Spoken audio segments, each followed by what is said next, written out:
é coordenador do Núcleo de Estudos Antigos e Medievais da UFMG, é editor da revista Núncios Antigos, é autor do livro Rua Musas, traduziu a Eneade Sesta 9 de Plotino e o de Livro-Arbítrio de Agostinho. Possui graduação em grego antigo e em português pela UFMG e mestrado e doutorado em filosofia pela UFMG. Por muitos anos atuou como professor do Departamento de Grego, Justo Bernardo aqui na UFPR, agora é professor de Grego na UFMG, e junto a mim e ao professor Lúcio é o responsável por essa atividade seminarial que está acontecendo online desde o mês de agosto. Hoje Bernardo ministrará uma palestra dedicata às fontes da quarta via di Tomás de Aquino, mais precisamente o título da palestra é A noção de participação na metafísica 2.1 de Aristóteles como fonte da quarta via di Tomás de Aquino. Então, estamos aqui para ouvir sua palestra, Bernardo. É um prazer e te agradeço pela disponibilidade e pela gentileza, como sempre. Obrigado. Então, é um prazer estar aqui hoje, não apenas organizando esse evento junto com o professor Maurício, o professor Lúcio, mas também falando um pouco sobre essas fontes das provas da existência de Deus. E esse tema de hoje, esse texto de hoje, ele de fato é muito interessante. É uma passagem bem complexa, bem difícil de entender da metafísica de Aristóteles. E, além disso, é um argumento, o argumento de Tomás de Aquino, essa quarta via, talvez de todas as vias seja também o mais difícil de entender para nós hoje em dia. Então, será uma boa conversa. Eu queria, então, começar apresentando essa quarta via, essas 5 vias de Santo Tomás de Aquino, né, tal como aparecem no começo da Suma Teológica. Eu vou ler aqui a quarta via tal como está na Suma. E Tomás fala assim: a quarta via procede dos graus que se encontram nas coisas. Assim, nelas se encontram, em proporção maior e menor, o bem, a verdade, a nobreza e outros atributos semelhantes. Ora, o mais e o menos se dizem de diversos atributos, enquanto se aproximam de um máximo, diversamente. Assim, o mais cálido é o que se aproxima do maximamente cálido. Há, portanto, algo verdadeiríssimo, ótimo e nobilíssimo, e, por consequente, maximamente ser, pois as coisas maximamente verdadeiras são maximamente seres, como diz o filósofo, ou seja, Aristóteles. Né? Ora, o que é maximamente tal, em um gênero, é causa de tudo o que esse gênero compreende. Assim, o fogo maximamente cálido é causa de todos os cálidos, como no mesmo lugar se diz. Logo, há um ser, causa do ser e da bondade e de qualquer perfeição, em tudo quanto existe, chama-se Deus. Então, vejam que, de fato, é um argumento difícil de entender, um argumento complexo e difícil de entender, com vários pressupostos.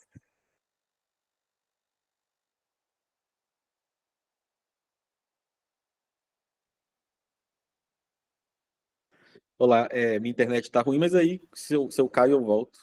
Não tem problema. Como eu estava falando, é um argumento difícil de entender. Mesmo alguns estudiosos de São Tomás que acham razoáveis as outras vias, alguns deles dizem que não conseguem entender a razão de ser dessa quarta via. E a gente tem até mesmo alguns textos que chegam a ser cômicos na sua incompreensão do que a quarta via é. Tem esse texto aqui, é de divulgação, não é um texto propriamente de filosofia, mas que aparece naquele famoso livro do Richard Dawkins, Deus um Delírio, no qual ele vai examinar as 5 vias de Tomás de Aquino, e a que ele acha mais estranha, de fato, ele tenta refutar todas elas, mas a que ele acha mais estranha é, de fato, a quarta via. E ele fala assim, né, ele chama de argumento de grau. Ele fala, percebemos que as coisas do mundo diferem entre si. Há graus, digamos, de bondade ou perfeição. Mas só julgamos esses graus em comparação ao máximo. Os seres humanos podem ser tanto bons quanto ruins, portanto, o máximo da bondade não pode estar em nós. Tem de haver algo, algum outro máximo para estabelecer o padrão da perfeição, e a esse máximo chamamos de Deus. É assim que ele parafraseia o argumento. E a refutação dele é engraçada. É assim, isso é um argumento? Também seria possível dizer. As pessoas variam quanto ao fedor, mas só podemos fazer a comparação pela referência ao máximo perfeito de fedor concebível. Tem de haver, portanto, um fedorento inigualável, e a ele chamamos Deus. Ou substitua qualquer dimensão de comparação que quiser, derivando uma conclusão igualmente idiota. Eu acho essa passagem, eu sempre cito esse comentário do Richard Dawkins sobre as 5 vias, porque eu acho que ele é muito ilustrativo da importância do que nós fazemos aqui, que é a história da filosofia antiga, né? E é até curioso, porque o Dawkins ele é um biólogo que passou a carreira dele toda falando para as pessoas levarem a biologia a sério, ou seja, consultar os especialistas, tentar entender com profundidade, não sair dando palpite sobre a ciência que ele estuda. E aí, na hora da filosofia, ele vai e faz a mesma coisa, né? Talvez porque ele não considere, ele com o cientificismo dele, ele não considere a filosofia uma ocupação intelectual séria o suficiente para ele justamente tomar os cuidados que ele acha que tem que ser tomados quando alguém vai estudar ciência.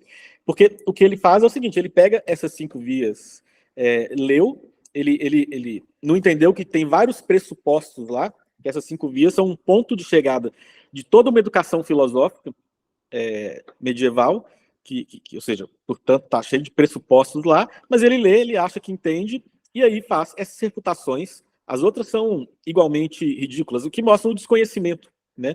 E é justamente isso que a gente faz aqui agora, e no nosso trabalho como historiador da filosofia antiga. A gente tenta, entre outras coisas, né, tornar inteligível hoje esses argumentos e essas teses dos antigos, dos medievais, dos modernos, justamente porque nós, enquanto contemporâneos, não compartilhamos os pressupostos deles muitas vezes, né? E aí, quando a gente consegue elucidar isso de um modo claro, isso é de um grande serviço, como a gente acaba de ver nesse caso aqui, um livro que na época realmente foi um grande best-seller, né? E influenciou como muitas pessoas entendem essas questões, por exemplo, como as pessoas entendem as 5 vias. Então, vamos tentar entender esse argumento aqui, né? E aí, se a gente tenta entender ele seriamente, a primeira possibilidade que nos vem em mente para tentar entender, porque de fato é difícil de entender o que ele está querendo dizer aqui, é que aqui Tomás está sendo um platônico, né? E de fato, desde a segunda metade do século XX, vem surgindo cada vez mais estudos que mostram o platonismo de Tomás de Aquino, a importância da noção de participação e outras coisas, né? E aí, essa é uma leitura de fato tentadora, né? A gente pode interpretar o que ele está dizendo assim, por exemplo, né? Os diversos atributos, o mais e o menos dos diversos atributos, são ditos assim quando se aproximam de um máximo. A gente pode pensar, esse máximo não seriam as formas inteligíveis, né? E ele não estaria falando aqui de uma causalidade exemplar, portanto, né? E aí, né, ele fala do verdadeiro, do nobre e do bom, né? Não está pensando talvez em causas exemplares, em formas inteligíveis desses atributos, né? E ele ainda fala isso, né? Em um gênero, o que é maximamente tal é causa de tudo que esse gênero compreende. Então, uma leitura possível para tentar tornar isso inteligível é essa. Existem essas formas inteligíveis e as outras coisas participam dos vários atributos, né? Mais ou menos, isso. Possuem os vários atributos mais ou menos na medida em que participam dessas formas. é uma leitura possível, mas ela também tem os seus problemas, né? Primeiro que quando a gente pensa em formas inteligíveis, a gente vai pensar em causalidade exemplar, como eu tenho falado aqui, né? E Aristóteles, Tomás nas Cinco Vias, ele em geral está falando de causa eficiente, né? Será que aqui seria diferente? Né? Mas, em segundo lugar, quando ele fala do bom, do nobre, do verdadeiro, a gente não poderia falar, então, tudo bem, as coisas são mais ou menos nobres, boas e verdadeiras, na medida em que participam da forma inteligível do nobre, do bom e do verdadeiro. A gente não precisaria chegar aqui em Deus se a gente achasse que é simplesmente um argumento a partir de uma causalidade exemplar, né? Tem esse problema aqui. Tem essa questão, né? E por fim, a gente teria que entender esse exemplo que ele dá para tentar tornar as coisas mais inteligíveis, mas que complica ainda mais o que está sendo dito. Porque ele fala como o fogo é a causa do quente, das coisas quentes, né? E aí a gente pode ter a tentação mesmo de falar, isso aqui de fato é um argumento datado, porque o exemplo dele é cientificamente datado, né? Então o que ele quer dizer com isso? Então, uma primeira tentativa de entender platonicamente essa via também não funciona tão bem assim. E aí,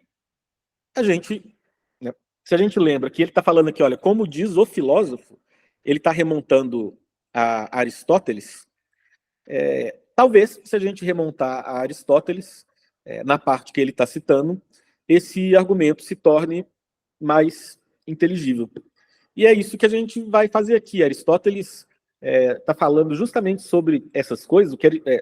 Quando Tomás fala de Aristóteles aqui, ele está pensando na metafísica 2.1, que é essa fonte desse argumento. Então, como o próprio título da palestra fala. Eu vou ler aqui a passagem da metafísica, então, e a gente vai, então, tentar investigar, tentar entender o que está sendo dito.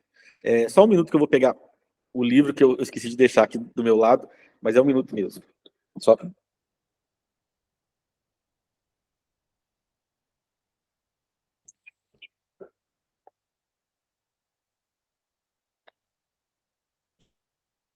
A gente vai, ao ler Aristóteles aqui, né? Eu vou ler, inclusive, duas traduções, porque dá o que debater.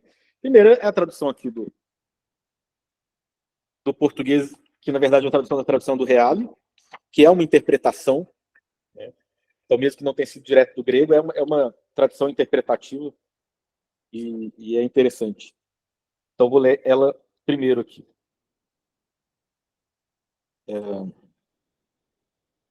É o finalzinho, né? Das linhas 20 a 30, Metafísica 2.1. Também é justo chamar a filosofia de ciência da verdade, porque o fim da ciência teorética é a verdade, enquanto o fim da prática é a ação. Mas é aqui que começa. Ora, não conhecemos a verdade sem conhecer a causa. Mas qualquer coisa que possua em grau eminente a natureza que lhe é própria, constitui a causa pela qual aquela natureza será atribuída a outras coisas. Então, é justamente o que Tomás estava falando, e o exemplo é o mesmo, é daqui que Tomás tira essa coisa do fogo. Por exemplo, o fogo é o quente em grau máximo, porque ele é causa do calor nas outras coisas. Portanto, o que é causa do ser verdadeiro das coisas que dele derivam, deve ser verdadeiro mais que todos os outros. Assim, é necessário que as causas dos seres eternos sejam mais verdadeiras do que todas as outras. Com efeito, elas não são verdadeiras apenas algumas vezes, e não existe uma causa ulterior do seu ser, mas elas são as causas do ser das outras coisas. Por conseguinte, cada coisa possui tanto de verdade quanto possui de ser. E essa passagem é interessante porque eu peguei ela aqui para a gente tentar, então, entender a quarta via, e eu acho que é agora que a gente não está mais entendendo nada, porque ela é ainda mais confusa, ainda mais se a gente está pensando que quem está falando isso aqui é Aristóteles e não platônico, né? Como é que existem coisas mais verdadeiras que outras? O que significa isso numa perspectiva aristotélica? E o né? A verdade não é só uma, a verdade não é o que é falar, né? Que o que é, e o que não é, não é. E pior ainda, né? Cada coisa possui tanto de verdade quanto possui de ser.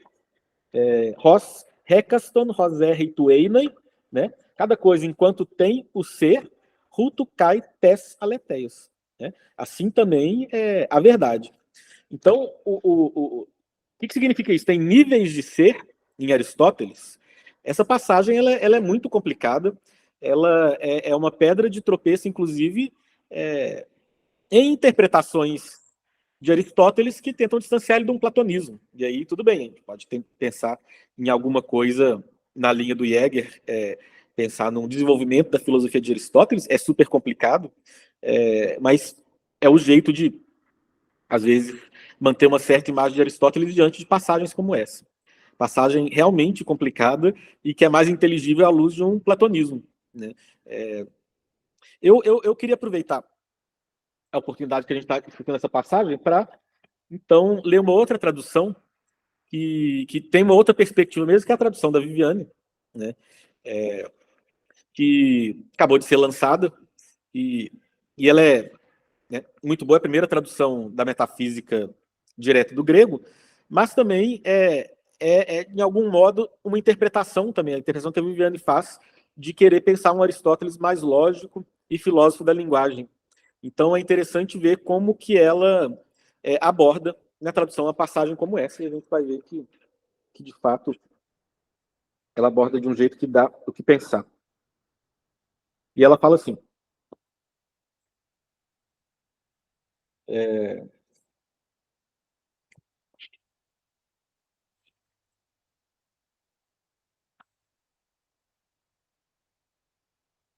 e é correto chamar a filosofia de ciência da verdade, pois o fim da filosofia especulativa é a verdade, e o da prática é o ato. E os filósofos práticos examinam como algo se comporta. E nessa medida investigam, embora não sobre o que é eterno, mas sim sobre o que é relativo a algo e a circunstância. Ora, agora é a passagem que eu tinha lido, né? Não sabemos o verdadeiro sem ter a causa. E em todos os casos, um atributo pertencerá mais a algo do que aos outros, que lhes são sinônimos. Então, a Viviane, ela marca bem essa tradução como se fosse uma questão mais linguística mesmo. Né? Ela usa a palavra sinônimo aqui, enquanto outros traduzem de outro jeito, né? Ela, então, como eu disse, ela coloca assim, o atributo pertencerá mais a algo do que a outros que lhes são sinônimos, enquanto o reale, né? Qualquer coisa que possui em grau eminente a natureza que lhe é própria, constitui a causa pela qual aquela natureza é atribuída a outras coisas.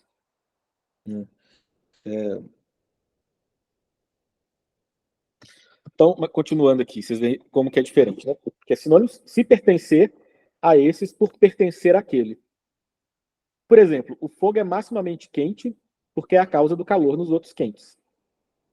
De modo que também é maximamente verdadeiro o que é causa de as verdades posteriores serem verdadeiras. Aqui a gente já tem uma luz para tentar entender de um modo mais puramente aristotélico o que significa coisas mais ou menos verdadeiras. Por isso é necessário que as causas dos seres, que sempre são, sejam sempre maximamente verdadeiras. Pois não é só eventualmente que elas são verdadeiras. E não há alguma causa pela qual elas sejam, mas são elas as causas dos restantes serem. Assim, quanto cada qual tem de ser, é também o quanto tem de verdade. Eu acho que a tradução da Viviane, ela permite uma compreensão, uma interpretação mais adequada dessa passagem. Né? Quando está falando de coisas mais ou menos verdadeiras, está falando de coisas que As coisas mais verdadeiras talvez sejam essas coisas essas verdades que dão origem a outras verdades. Verdades, os princípios das outras coisas que a gente pode deduzir, né? É nesse sentido.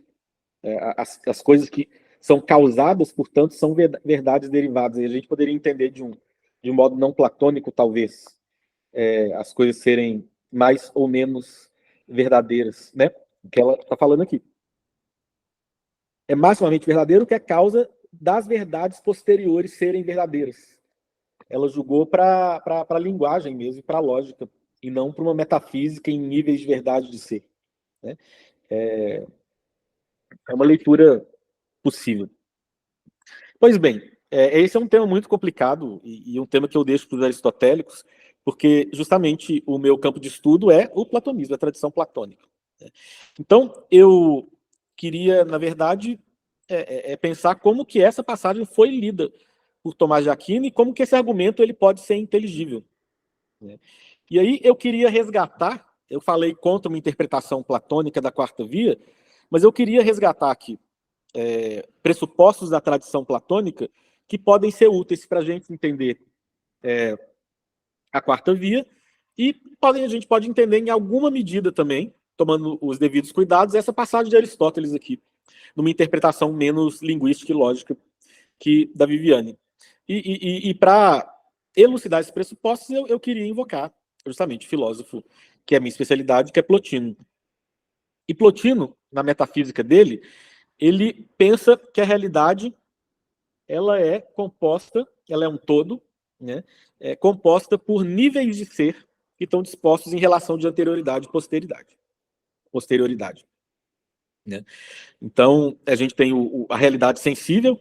Plotino usa, de fato, como os médios platônicos começaram a usar a expressão cosmos noetos, cosmos aesthetos também, noetos e aesthetos, mundo inteligível e mundo sensível.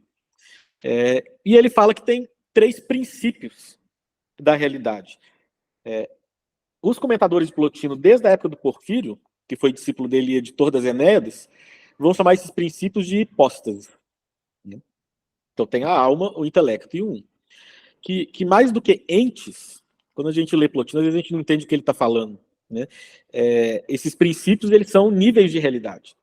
Porque não existe só uma alma. Quando fala hipóstase e alma, a gente está falando desse nível de realidade que são todas as almas. As almas dos seres humanos, as almas dos deuses, dos planetas, a alma do mundo, né? E a alma em si, que é a hipóstase e alma. Quando fala do intelecto, está falando do mundo das ideias que pensa a si mesmo, né? Então ele está pensando aqui, seguindo a tradição platônica e desenvolvendo ela. E o um é o princípio absoluto de todas as coisas. Plotino chama ele de vários jeitos, esse princípio, mas principalmente de um, porque é ele que dá unidade para todas as coisas. E aí a gente tem níveis aqui. Isso aqui é um todo, mas esse todo é disposto em níveis. E aí a gente tem uma hierarquia entre esses níveis aqui. Em Plotino, de fato, a gente pode falar que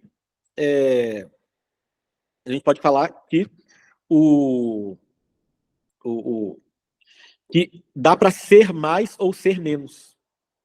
E dá para falar que as coisas que têm mais verdade têm mais ser.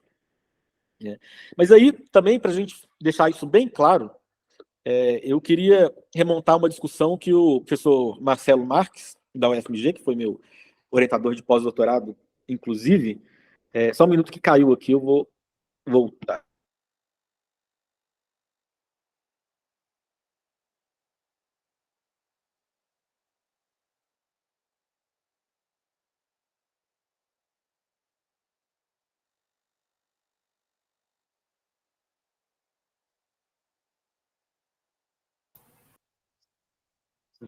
Bernardo, o áudio, Sim. não conseguimos ouvir. Então, como eu estava falando, né? Estava falando do comentário do professor Marcelo Marques sobre os níveis de realidade em Platão, e é interessante a gente abordar esse tema aqui, porque ele se sentia incomodado, tem esse artigo dele, Contra os Dois Mundos em Platão, com justamente se falar em níveis de existência em Platão. Quero até citar o texto dele aqui, a passagem que ele fala isso, porque é interessante. Ele fala assim, ó, eu não achei aqui. Tá, de fato, a noção de graus de existência, tal como conseguiríamos pensá-la hoje, não faz qualquer sentido. Algo existe ou não existe. Não há um existir mais ou um existir menos. E é interessante, porque ele está falando tal como nós conseguimos pensar hoje.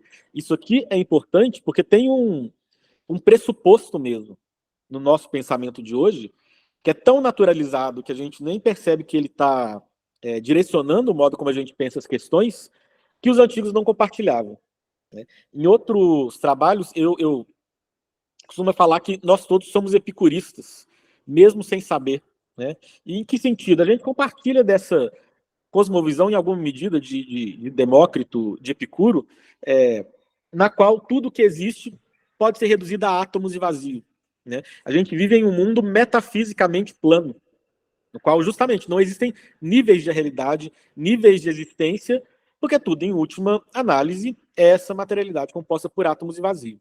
Mas esse não é o pressuposto dos filósofos antigos medievais não epicuristas, né? Então, tudo bem, a gente pode até pensar assim, a palavra existência, tem muitos filósofos contemporâneos, inclusive, que trabalharam com isso, né? Inclusive intérpretes de Tomás de Aquino. A palavra existência, a gente pode pensar assim, a coisa ou existe ou não existe. E, de fato, em Plotino, quando a gente pega as Enéidas, Plotino vai usar o verbo einai, ser, para falar de todos os níveis de realidade. O ele existe, a matéria existe, a alma, o intelecto existem. Mas é curioso, apesar do existir e da matéria existir, Plotino vai falar que a matéria não ser e o está para além do ser. Como é que a gente entende isso? A palavra que ele está usando para falar de ser, na verdade, seria melhor traduzido por ente, é toon, né? O ente. Então, uma coisa são as coisas existirem. Outra coisa é o ente. E o que é o ente? Aquilo que é. Aquilo que tem, né, certas qualidades, tem uma essência definida e que existe. O ele não tem atributos. Então, ele está para além do ente. A matéria também não tem qualidade nenhuma, então ela está aquém do ente, né? Então, aqui a gente já começa a pensar, olha, tudo bem, a gente pode atribuir existência a todas as coisas, mas os níveis de ser, eles podem ter gradação em contínuo. E é justamente isso. O ele está para além do ente, para além do ser. Então, se ele está além, ele é maximamente o que o ente é e ainda mais. Ele não é menos, né? Ele é o ser supereminentemente, a gente poderia falar. Ele está para além do ente porque ele é maior do que o ente, ou seja, é o nível supremo de ser, né? O ente por excelência, para Plotino, o toon por excelência, é o intelecto. São as formas inteligíveis que pensam a si mesmos, né? Por quê? Porque as coisas contingentes, né, o mundo sensível, é marcado pela temporalidade, as coisas passam.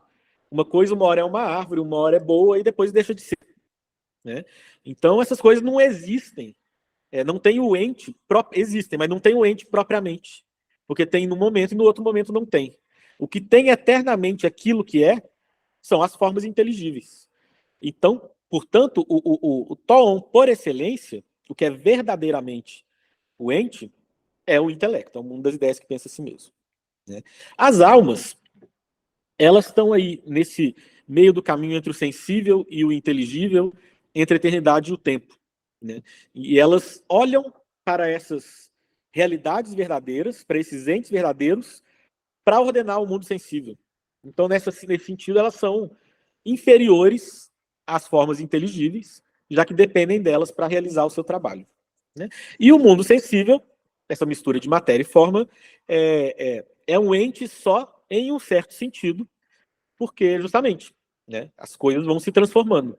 A natureza das coisas sensíveis é transitória, né? E a matéria é um princípio metafísico, não é nenhuma realidade em si, que aí nem tem nenhum atributo, e portanto é um não ente, apesar de existir, né? Então a gente vê como é que tem níveis aqui. Níveis de ser, e a gente, a partir disso, pode falar níveis de unidade e níveis de verdade. né, e de bondade. Plotino chama o 1 de bem, porque ele é a causa de todas as coisas. Ele é o fundamento de todas as coisas são o que elas são. E como que o 1 é o fundamento de todas as coisas? Pela unidade que ele traz. Ele é a unidade suprema. Inclusive, o argumento de Plotino para o 1 é esse. Para as coisas serem unas, tem que ter algo que dá o 1 para essas coisas, e essa coisa tem que ser absolutamente una. Do contrário, não poderia dar o 1, que não tem. Né? Do contrário, teria que explicar por que essa coisa que é múltipla também seria una. O intelecto, ele é o que é maximamente... o 1 é a causa da verdade. O intelecto é o maximamente verdadeiro. O que é verdadeiro é o que são as coisas, são os entes enquanto eles são realmente. Né? E são as várias determinações das várias coisas. As almas olham para o intelecto para contemplar essa verdade e ordenar o mundo sensível. Né? E o mundo sensível é verdadeiro enquanto participa dessas formas inteligíveis. Então, a gente tem níveis de verdade aqui. E de bondade também. Né? Porque uma coisa é causa da outra. Né? Cada coisa depende desse nível, cada realidade depende do nível superior de realidade para poder existir. Né? Então, o bem de cada nível é o nível superior até chegar ao bem em si, que é o 1. Né? O que isso tem a ver com Aristóteles e Tomás de Aquino? Né? Tem a ver o seguinte: quando a gente entende essa noção antiga de níveis de realidade, que é muito clara no platonismo, a gente consegue começar a fazer sentido dessas afirmações de Aristóteles e Tomás, mesmo que eles não sejam propriamente platônicos. Né? Porque, ainda que eles não sejam platônicos, eles existem muito claramente em Tomás. E de um modo não tão claro, mas os pressupostos estão ali em Aristóteles, essa ideia de níveis de realidade. Né? Se a gente for parar para pensar, vamos pensar como Tomás de Aquino, na qual essas coisas estão mais claras. Né? Existe o mundo sensível, claro. Né? Existem as almas são mais, a gente pode falar como Plotino, e são mais verdadeiras e mais belas, etc., que o sensível, justamente porque elas são eternas, né? Enquanto esse mundo se transforma. Tem nessa tradição cristã toda essa noção do mundo das ideias com a mente de Deus. É claro que em Tomás a coisa não se dá tão assim. Né? Tem essa passagem complicada na Suma para falar o que são essas ideias na mente de Deus, mas num sentido muito lato a gente pode falar que algo do tipo existe, tem algo equivalente. Né? Mas tem toda a relação das ideias na mente de Deus com a simplicidade divina, mas eu não quero entrar nesse problema aqui. Mas estou falando que esse nível aqui, que aparece em Plotino, de algum modo ele é estudado por Tomás. Né? E tem Deus que é absolutamente simples, tal como um é absolutamente simples. Né? Então a gente tem os mesmos níveis de realidade de Plotino em Tomás. E mais ainda, se a gente pega o ente e a essência, ele está falando de níveis de realidade. Né? Você tem os entes inanimados, tem os seres vivos, os seres racionais, tem os seres que não são compostos de matéria e forma, que são os anjos, né? E tem o ser que não é composto nem de essência e ser, que é o próprio Deus. A gente tem essa ideia de níveis. Né? E a gente pode pensar que em Aristóteles, de alguma medida, tem também, porque tem toda essa gradação, do inanimado ao vegetativo, aos seres sensitivos, seres racionais. Tem esses seres que tem esses deuses, e é interessante a gente ler Aristóteles muitas vezes como se ele fosse um contemporâneo, um professor de Oxford, mas ele é um grego que acredita em deuses. E ele tenta, é claro, a religião de Aristóteles não vai ser a religião dos poetas. Né? Ele está seguindo essa tradição filosófica de crítica aos mitos, que está desde Xenófanes e passa por Platão. Sócrates, Platão também. Né? Mas tem um lugar para os deuses na filosofia dele, que é enquanto motores das esferas celestes. Né? E é um nível de realidade superior aos outros entes. E, por fim, tem o primeiro motor imóvel. Então, por mais que não seja o mesmo esquema de Tomás, também não é um esquema tão distante assim, e a gente pode pensar, de fato, em níveis de ser em Aristóteles. Né? E quanto ao exemplo que para a gente é péssimo, do fogo enquanto causa do calor, ele também não é tão sem sentido assim. Tá? Se a gente pensar que, de fato, isso aqui é baseado numa ciência datada, mas a gente poderia falar, talvez hoje, da corrente elétrica que faz com que as outras coisas tenham eletricidade, estejam carregadas de eletricidade, né? Você tem princípio das 4 forças fundamentais da física, né? Inclusive são partículas que são a causa dessas forças acontecerem nos átomos, nos seres e tal, né? Força fraca, a força forte, a gravitacional e a eletromagnética, né? Então, se a gente substitui o exemplo, dá para entender, olha, tem coisas que são causa, né, de força, ele falaria do calor, nas outras coisas, né? E essas coisas, de algum modo, participam, num sentido muito lato, não metafísico, dessas realidades. O que eu acho que Aristóteles e Tomás estão fazendo aqui é pegar esse exemplo do mundo sensível como uma analogia, como uma imagem mesmo, uma ilustração para falar de uma realidade metafísica. E a realidade é esse adágio metafísico que foi condensado pelos escolásticos, mas que eu acho que não está ausente em Aristóteles, que é o seguinte: nada pode causar em outro aquilo que não tem, ao menos que não tenha virtualmente, eminentemente, né? Ou seja, essa ideia epicurista nossa, né, nós que somos atomistas até hoje, que pensa assim, olha, um ser como o ser humano, né, ele é causado simplesmente por agregações de átomos. A razão humana, no fundo, não é mais do que agregações de átomos e por aí vai, né? Essa ideia nossa não é uma ideia que os antigos compartilham. Eles acham que tem certos tipos de realidade que só podem existir se tem uma causa que tenha, de algum modo, pelo menos superior, eminente ou virtual, essa realidade, né? Então, um ser dotado de racionalidade só pode ser criado por um outro ser dotado de racionalidade. Um ser humano só pode ser criado por um outro ser humano, né? Essa seria essa ideia aí dessa tradição aristotélica platônica, que não é o caso da tradição epicurista, né? E eu acho que é isso que está em jogo aqui, né? Então, a gente pode tentar entender a quarta via, entendendo essa coisa de níveis de realidade platônico. A gente pode entender de um modo mais aristotélico, se a gente compreende que é uma leitura possível do aristotelismo, não necessariamente de Aristóteles, mas que os pressupostos estão lá, né?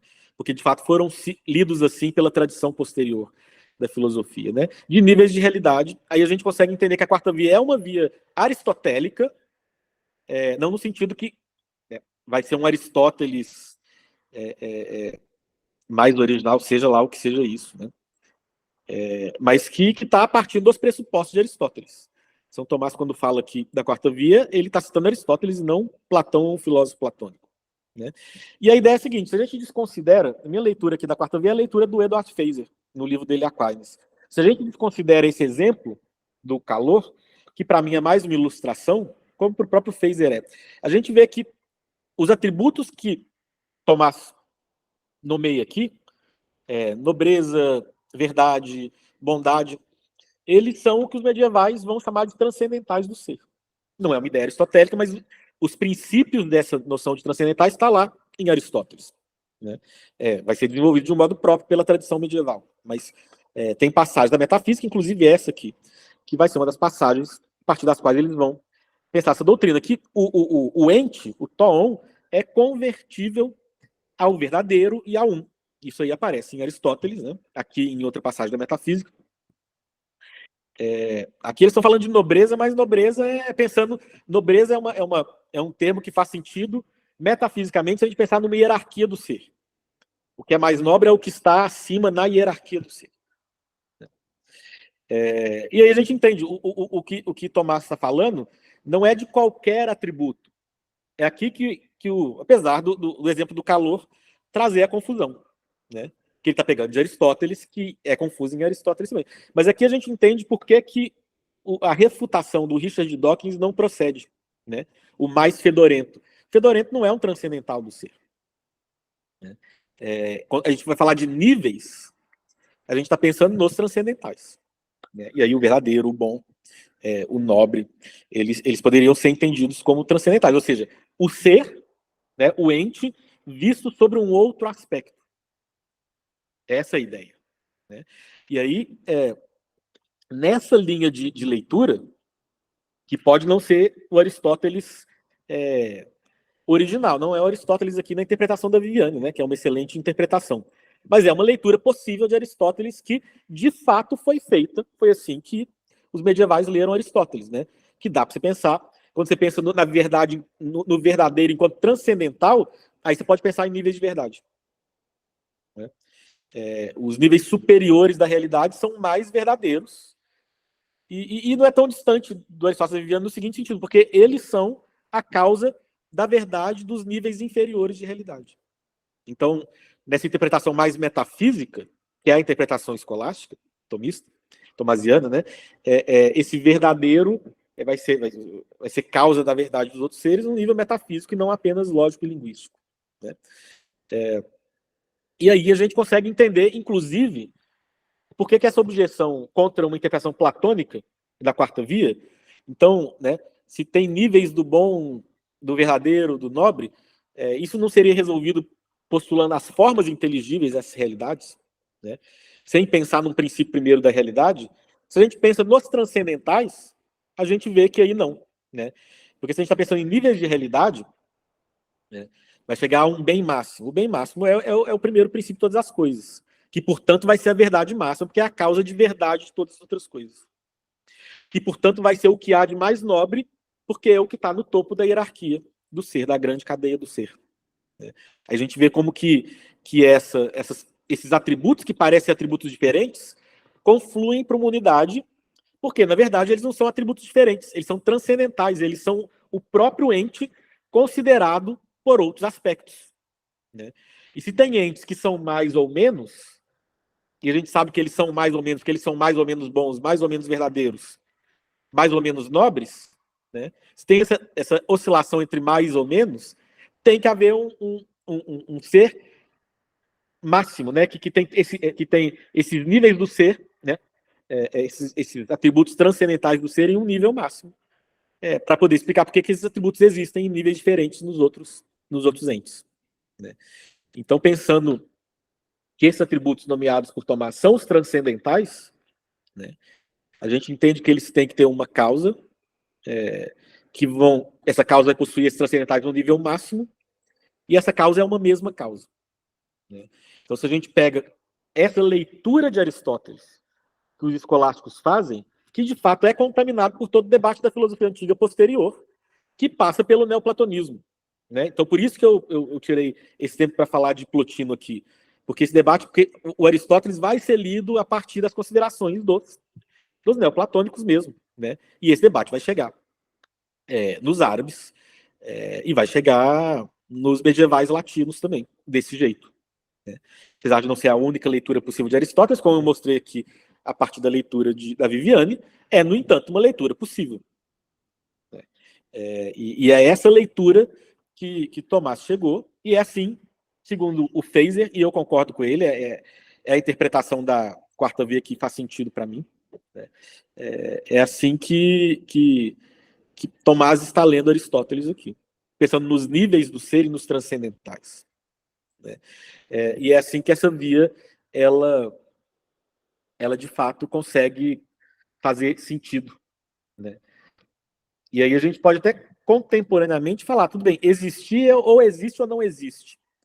Mas a gente pode falar que o ser, né, e tem essa uma distinção tomista mesmo, né, que intérpretes de Tomás de Aquino fazem hoje em dia, né? O ser comporta níveis. Isso seria um jeito tomasiano de interpretar essa tradição aristotélica que não estaria tão distante assim, apesar de ser pensado de outros termos, dessa tradição platônica que aparece, por exemplo, em Plotino. Né? Então, pessoal, é isso mais ou menos o que eu tinha para falar aqui, para entender um tema tão difícil, é complicado, né? É confuso, mas eu acho que dá para ficar claro. Né? Ou seja, a quarta via é um argumento para a existência de Deus que soa platônico, mas Tomás está se reportando a Aristóteles, a essa passagem de 2.1 da metafísica. Né? É difícil entender o que Aristóteles está falando aqui. Parece, em alguma medida, um Aristóteles platonizante. Dá para ter uma interpretação mais lógica e linguística dessa passagem, como a Viviane fez, ou uma interpretação mais metafísica, como o Reale fez. De qualquer modo, essa interpretação mais metafísica não precisa ser necessariamente platônica, se a gente pensar que Aristóteles aqui está fazendo um esboço daquilo que posteriormente será desenvolvido como a doutrina dos transcendentais. Né? De qualquer modo, é essa leitura que os medievais fizeram, via tradição árabe, que está dialogando com o neoplatonismo mesmo. No neoplatonismo, tem muito claro essa noção de níveis do ser, né? E de realidades que são mais do que as outras, e, portanto, tem mais unidades, são mais verdadeiras. Né? Mas dá para pensar isso aristotelicamente, a partir da doutrina dos transcendentais, sem comprar uma cosmovisão completamente platônica. Não precisa ser um plotiniano, um criptoplotiniano, né? Para poder fazer um tipo de argumento assim, ser inteligível numa tradição aristotélica. Como eu disse, ainda que talvez não seja o Aristóteles tradicional, né? Mas talvez seja. Para mim é uma questão em aberto. Eu acho que a gente projeta muito os nossos compromissos metafísicos em Aristóteles. Como eu falei, nós somos epicuristas sem saber, e a gente quer que o nosso Aristóteles esteja próximo do epicurismo, né, muitas vezes, ou de uma, né, mas são possibilidades de leitura. Aristóteles é uma... ele, de fato, também permite ser dito de vários modos, né? E, de fato, ele foi dito de vários modos aí na história da filosofia, de modos diferentes por medievais, por contemporâneos, por antigos. E é isso, a gente pode conversar um pouco, então, sobre esse tema tão complicado aí. Bernardo, muito obrigado. È estremamente interessante, estremamente denso. Posso, diciamo, tentar sintetizzare, diciamo, aquela che io percebo come a sua posição. A quarta via si fonda in un'interpretazione neoplatonica, o meglio, in una lettura neoplatonica di Aristotele. Não, Essenzialmente é isso? não E falei isso. fundamentado... Ok. O que eu falei é o seguinte, dá para ler de um modo puramente aristotélico, um Aristóteles medieval, né?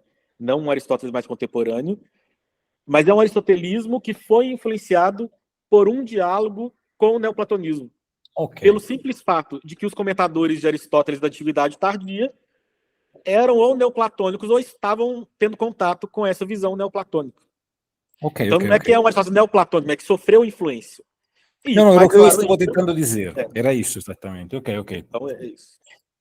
Então, para aqueles que estão participando hoje pela primeira vez ao seminário, depois da palestra do palestrante, tem um espaço para perguntas dos que acompanharam a palestra. Então, por gentileza, se sintam livres de apresentar suas dúvidas, suas curiosidades. É só levantar a mão. Em primeiro lugar, aproveitamos a primeira pergunta do professor Renan Eduardo Stoll, que será o próximo palestrante. Professor Renan, muito obrigado pela presença, muito obrigado pela disponibilidade, é um prazer poder contar com o seu trabalho. Então, deixamos a pergunta, deixamos o professor Renan apresentar a sua pergunta. Obrigado, Maurício. Obrigado, professor Bernardo, pela apresentação também. É um prazer estar aqui, conhecer vocês todos também. Bom, eu acredito que há níveis de ser para Aristóteles. Alguns aristotélicos discordam de mim, mas eu acredito que há. Eu acho que isso fica evidente quando lá no livro Zeta, o Aristóteles fala que a forma é mais substância do que a matéria.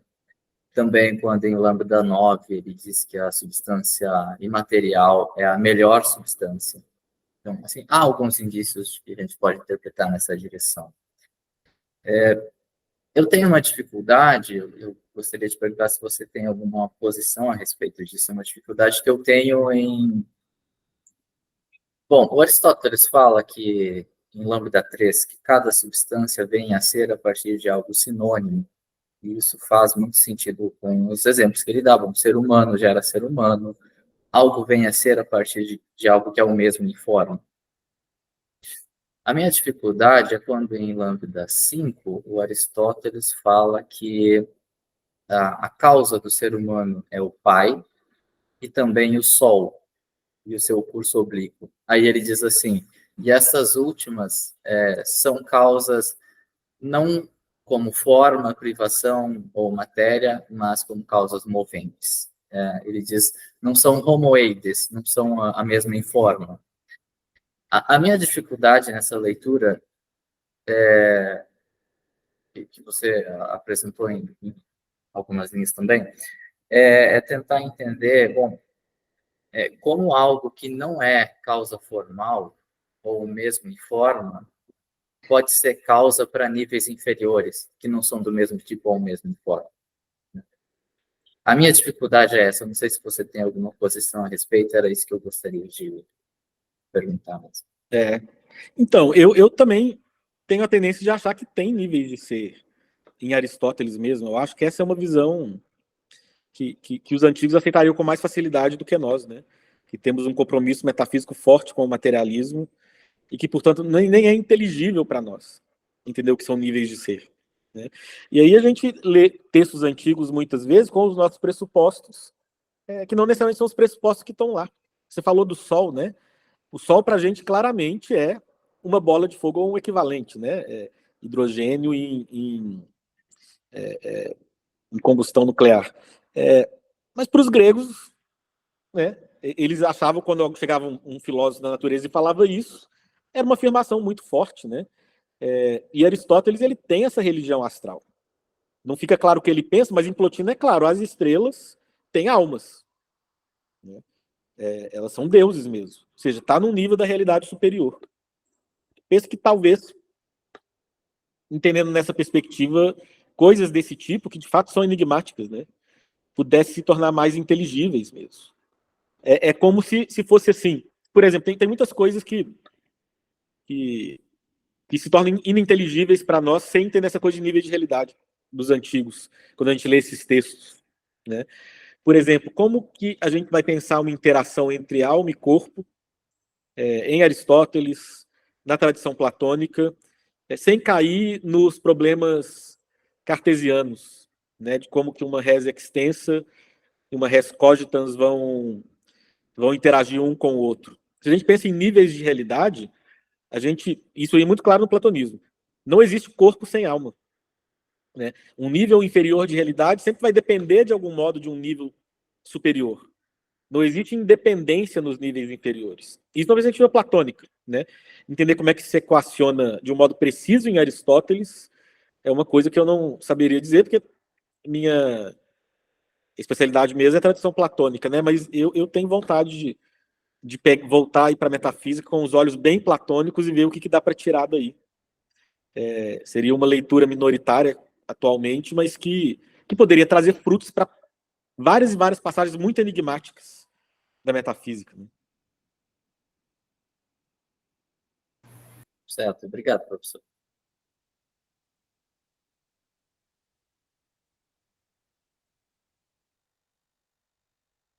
Outras dúvidas? Outras curiosidades? Quem quiser pode escrever no chat também, viu, gente? Ok. Diesniel, é a sua vez. Tá certo. Primeiramente, os parabéns aí pela ótima exposição, né? É a primeira vez que eu estou participando, né? Não tinha tido o conhecimento da existência de anteriores, né? Então não tinha participado. Mas a sua fala sobre Deus enquanto o máximo ser, ele me remeteu um pouco a outro argumento para a existência de Deus, que é o argumento ontológico, né? De Anselmo de Cantuária.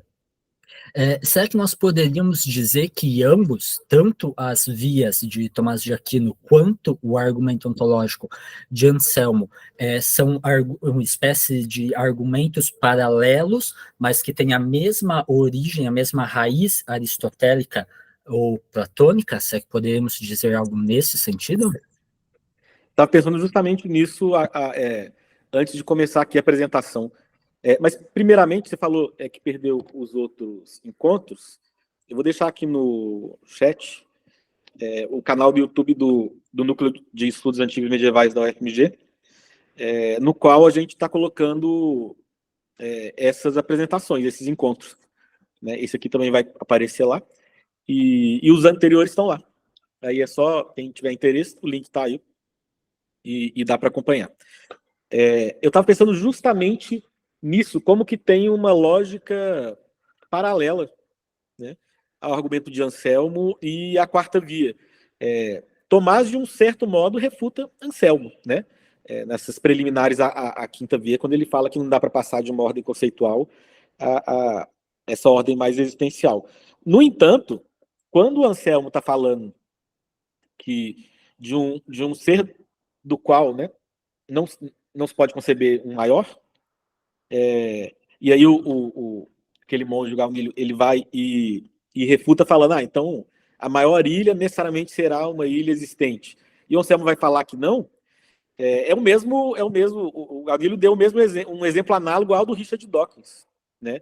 Entender o maior como qualquer atributo.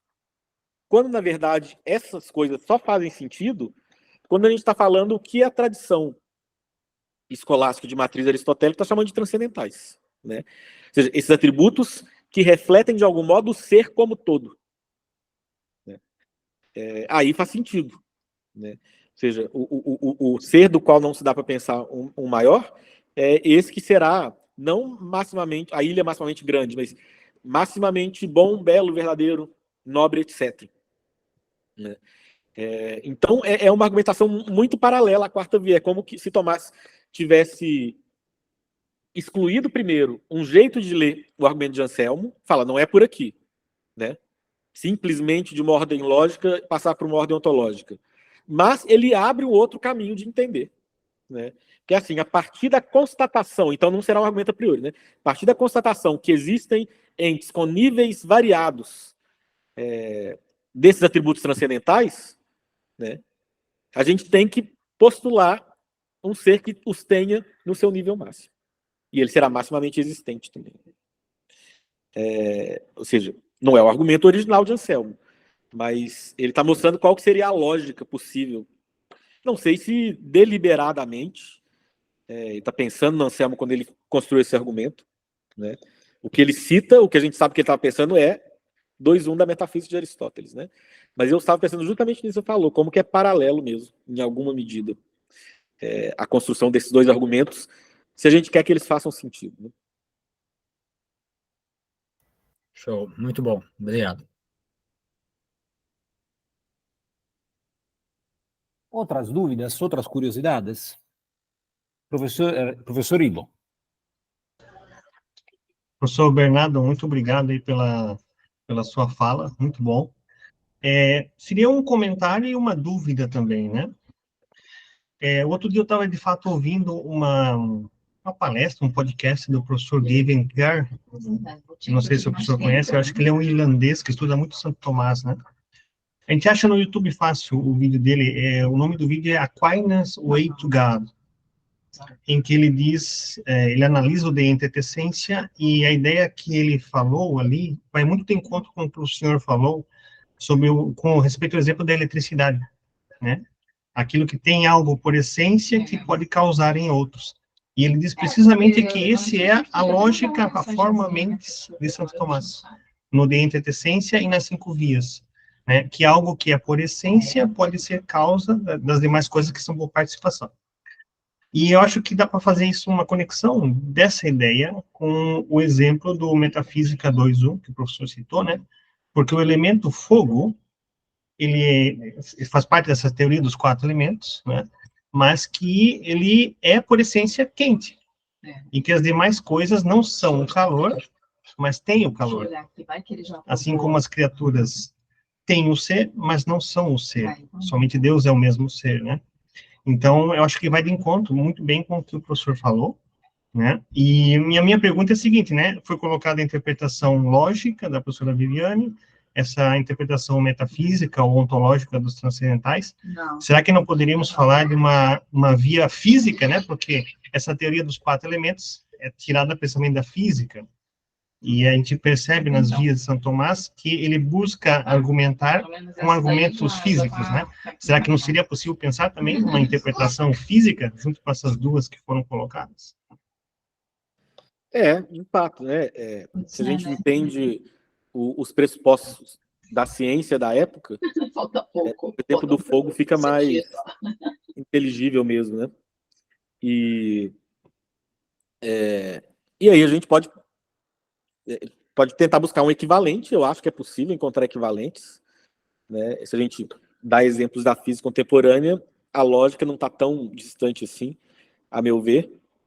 E aí a gente poderia remontar uma via física? Sim, talvez sim, mas a dificuldade para mim de ter uma via física é o seguinte: quando a gente fala desses atributos que Tomás está falando especificamente, o nobre, o verdadeiro, o bom, eles são de fato transcendentais, né? O nobre não vai aparecer na lista de transcendentais medieval, mas facilmente dá para entender ele como um transcendental, né? E não dá para entender ele de um modo físico aqui. Então é por isso que vai ter que chegar uma hora que vai ter pulado de uma via física para consideração do ser enquanto ser, né? Ou seja, um caminho mais metafísico. Eu não sei, mas como que você pensaria essa via física? Eu acho interessante, eu acho uma leitura muito frutífera, sim. Está sem som aí. Isso. Assim como o fogo, né? Ele é algo quente por essência, as demais coisas ou as demais misturas são quentes porque tem o fogo, mas não são o fogo. Assim também a gente poderia falar de níveis de verdade, porque Soares tem uma reflexão quando ele fala do transcendental verdadeiro. O modo de entender a verdade é quando a gente diz assim, tipo, eu vou numa relojoaria comprar um pingente de ouro, uma correntinha de ouro. Você pergunta para a pessoa, isso aqui é ouro, ouro? Isso aqui é ouro de verdade? Né? Você está falando sobre a verdade do ser.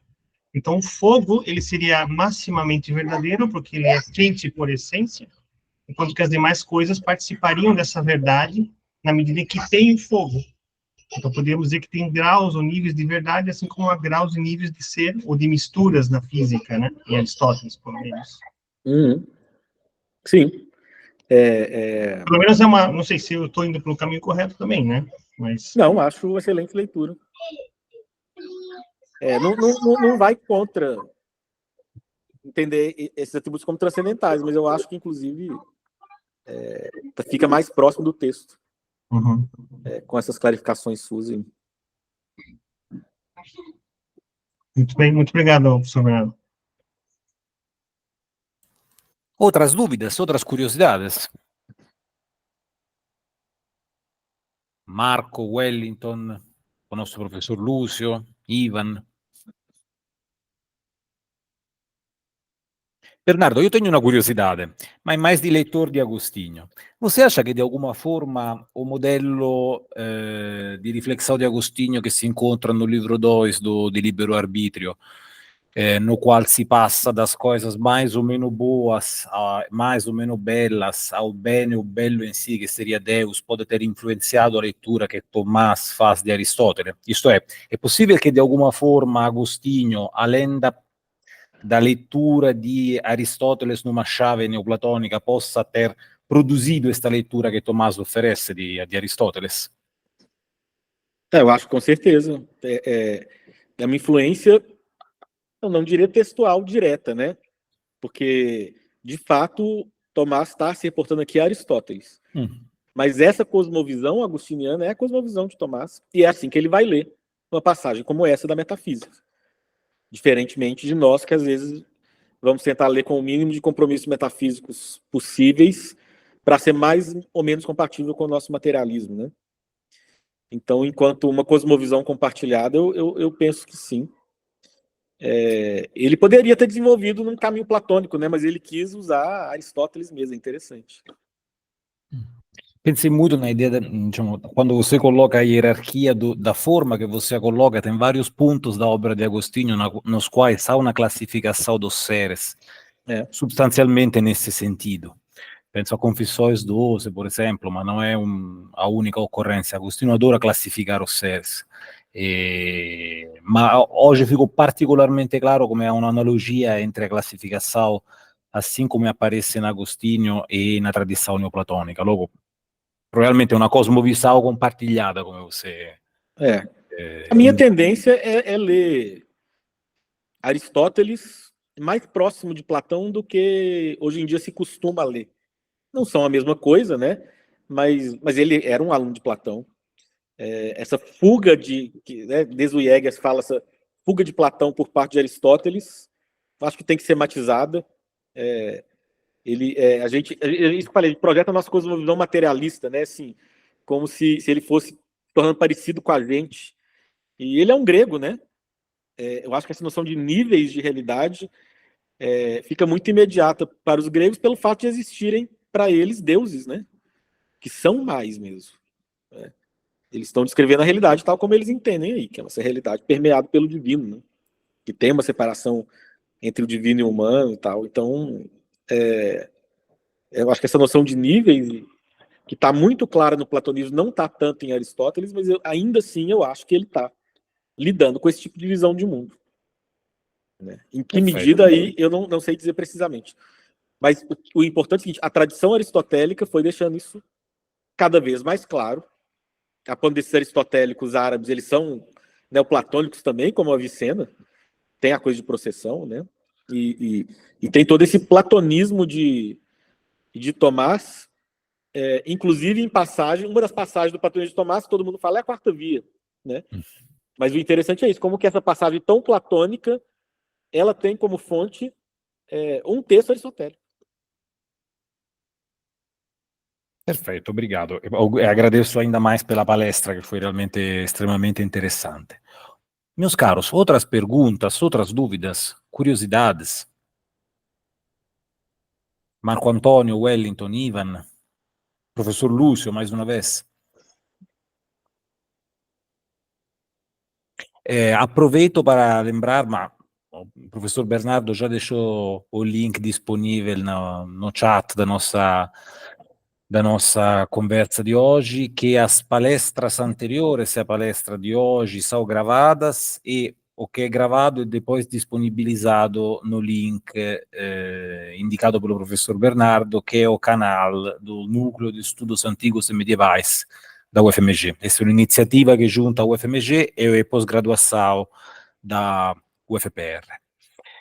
Então, Bernardo, quer acrescentar algo? Quer dizer alguma coisa a mais? Não, foi um prazer conversar sobre esse tema aqui. No, eu acho extremamente interessante, volto a dizer. Te agradeço, sei que o tempo é pouco, tem muitas coisas para fazer logo. Agradeço pela generosidade, pela disponibilidade, pela belíssima apresentação. Obrigado. Obrigado a todos. Então, meus caros, se não tem outras perguntas, podemos encerrar a nossa reunião de hoje e a próxima palestra está prevista, está marcada para o dia 4 de abril e o palestrante está aqui conosco, é o professor Renan Eduardo Stoll, que agradeço pela presença. Lembro-lhes que as palestras do primeiro seminário sobre as provas de existência de Deus são complessivamente 7. Teremos em maio a palestra do professor Manuel Vasconcelos, que acompanhou a nossa palestra de hoje, que será dedicada às fontes do monologio. E depois teremos uma palestra em junho do professor Martínez, dedicada ao proslógio, mais precisamente às fontes do proslógio. Eu vou atualizar vocês na proximidade da palestra, enviando o link. Então, meus caros, se é tudo, eu agradeço mais uma vez ao professor Bernardo pela belíssima apresentação, agradeço a vocês todos pela presença e nos vemos no dia 4 de abril com a palestra do professor Renan. Muito obrigado. E uma boa tarde e bom trabalho. Até mais. Bernardo, desliga a gravação, ok? É verdade.